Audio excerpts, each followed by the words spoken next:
Okay, this is my 2001 Club Car Carryall. I'm about to do the street legal conversion on it, which includes new headlights, tail lights, turn signal stock, horn, and brake lights.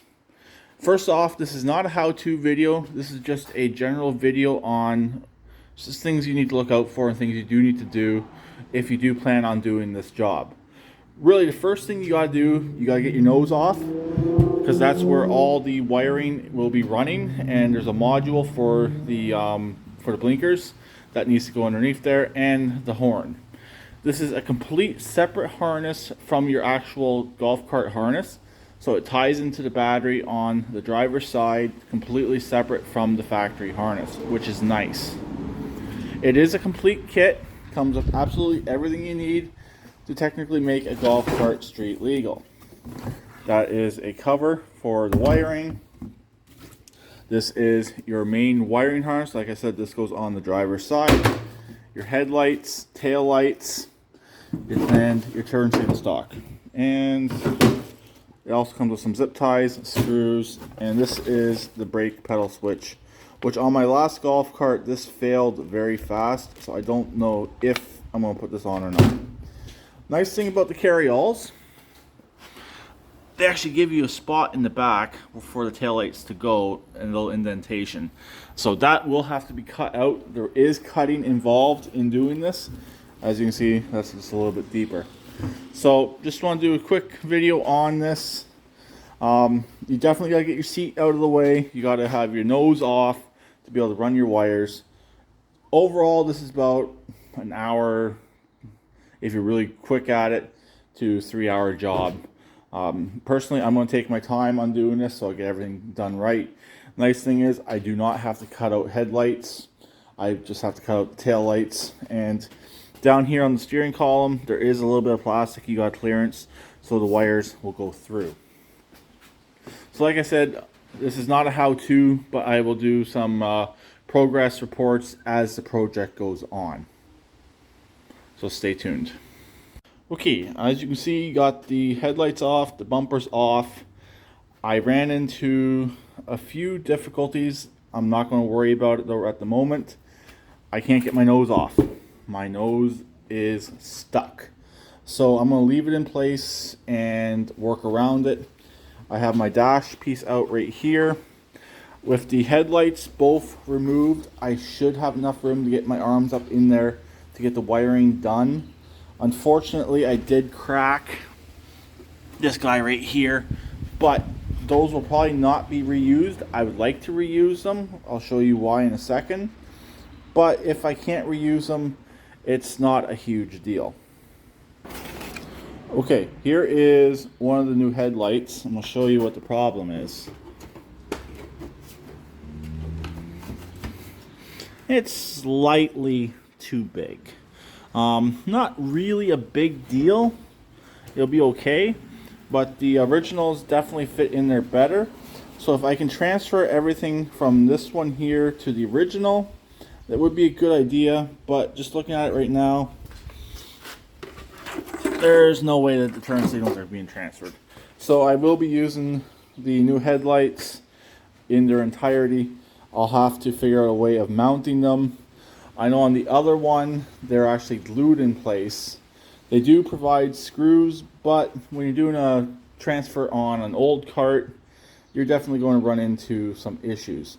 And it's unfortunate, golf carts will always have a little bit of cosmetic issues when you do this type of job, which isn't a huge deal. I don't plan on selling this thing for a couple of years anyways, so anyways, there's where we are on this right now. Also, the brush bar will help cover up some of the messiness as well. So what I'm going to end up having to do is all the work right in here. I can access just about all the wiring. I do got to get a hole into this cubby right here for 3 wires and an antenna. That's for the radio. And then the antenna for the radio, I would like to have put it on this fender right here above that hole right there. That's the hole for the bumper mount. So I would like to do that if I can. Or sorry, it's not the bumper mount, it's the brush guard. If I can get my hand in there to do that, I definitely will. But it's definitely fighting me. It doesn't have the screws in the top, or sorry, the bolts in the top. It doesn't appear to have anything down the sides. It just does not want to come off. So it'll be a little bit more difficult doing it this way, but it definitely is doable. Okay, I've made some progress on the wiring for the club car here. This is all the permanently installed wiring. This is the wiring that's not part of the kit. This is for the accessories that I'm adding above the actual turn signals and brake lights. I'm adding a caution light. I'm also adding a radio and a voltage gauge. So I do already have constant power right here on this switch right here. So this switch is being reused for my caution light. Back here, the bottom is the constant feed. So I actually took off of the constant feed. It comes up to this wire right here. This is my, this wire right here is my radio memory, the yellow one. And then the top one comes into this red wire right here, which goes back to my blinking light. So I was able to just reuse existing circuits right there, not a big deal. On this side here, this is my switch, 12 volts. This will turn the radio on. This will also turn on my voltage gauge. Then these are my grounds right here. So it's all fairly simple, just rather using a test light and find out what does what and make sure you don't ground out anything. I do recommend disconnect the battery so you don't blow fuses. Also, as you can see, I got the turn signal stock in place. I may have to do some trimming on the bottom of this piece right here. We'll come across that when that time does come. But I figure get this installed, get it out of my way, and it's where it needs to be. There is a trim piece that goes over top of this so you don't see any of the wiring. Also, speaking of wiring, the wires are in place going to the back. These are the battery wires right here. So you can see there's a couple wires sticking up by the brake pedal, and there's a couple wires in the back. And same up front, the headlight wiring is hanging out there as well, where they need to be. I haven't cut any holes yet. I'll be waiting to do that probably tomorrow. I just want to get all the wiring done today and get all the wiring into place. So I'm almost done for today. This will stay in the garage overnight. There's no point bringing it out, and we'll go from there. Okay, not much has changed since the last clip, but I got my wires into where the radio's going. Also, what's going in there is the switch for the hazard lights. It'll either go up top in this area somewhere. Most likely will go up top. There'll be more real estate for it up top.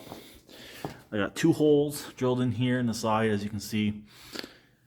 Next is the speakers. I know I'm taking a little bit longer time on this, but since I cannot get the nose off, I got to kind of do everything all at once. I wasn't planning on doing the stereo at this time, but I'm kind of forced into doing the stereo since once I put the headlights in, they'll be in. So you can see the antenna's in place. That was actually fairly easy. As you can see, it right down, right up there. That's the bolt for it, and the wire goes up top. These antennas, to me, they do very well. They're cheap and they're a non-powered antenna, which is good. All I got left to do for the harness for the actual lights, I gotta run these 2 wires into where the radio is going, like I mentioned. I gotta hook some stuff up. I gotta find the horn wiring. I believe it's underneath. I believe it's in here, just back in there. I gotta find a spot to put the horn. That's gonna be a little bit fun again, since I can't get the nose off. I'm gonna have to try and find a spot to put it and get it bolted into place. This entire harness uses the positive and negative off the battery, so you don't have to run any other separate grounds, which is nice. And we'll go from there. But like I said, on mine, I'm doing a little bit more complicated installation since I'm doing the radio and I'm doing a few other things all at once. Also, I gotta get the mount in place for that. Our lockdown here should be over soon. I believe one day next week, hopefully Monday or Tuesday. I'm hoping for Tuesday. I'm going out Tuesday. So I'm gonna get some more pipe and raise up my light there as well. But the wire is in place for it as well. This is it right here sitting on the battery. Just got to route it away from anything that's hot.